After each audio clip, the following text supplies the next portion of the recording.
Kahit seryoso ka. Isa ka kasing bakla! Ay nilalaman na ng masasamang espiritu ang kaluluwa mo. Buhay ka pa, kinakain na ng kumukulong at kumure ang kaluluwa mo. Bakit ako walang subang dragon? Dahil ang story mga ikaw pinilis natin at nag-iba yung usapan na ba ang buko? Pero dapat mawala dito ay ikaw yun, Richie.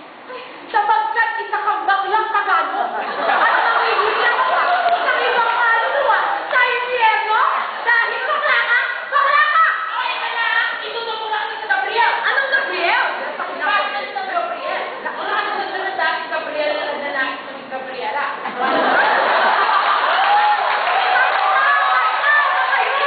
Mga bakla kayo!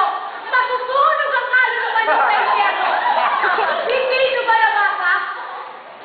Leviticus chapter 18 verse 12. You shall not lie with a man or with a woman. It is an abomination. Kaya, umalis kayo. Paalisin natin siya. Ay, salit na kayo muna.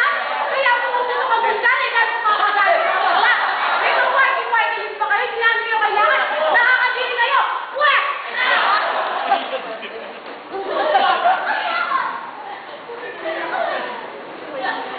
Bakit mo tinitira mo ang sexual preference ko, ha? Alam mo bang nabago ng social order from lalaki sa babae? Ano na? Ngayon, bakla, lalaki, babae. Ay, bakit hindi na kabababa yung mga babae? Iibay ka ba niya? Sa babae.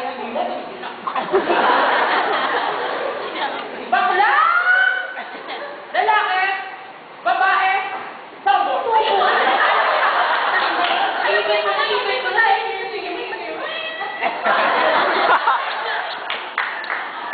Bakla! Bakla! Lalaki, babae, tomboy, Jason Iver.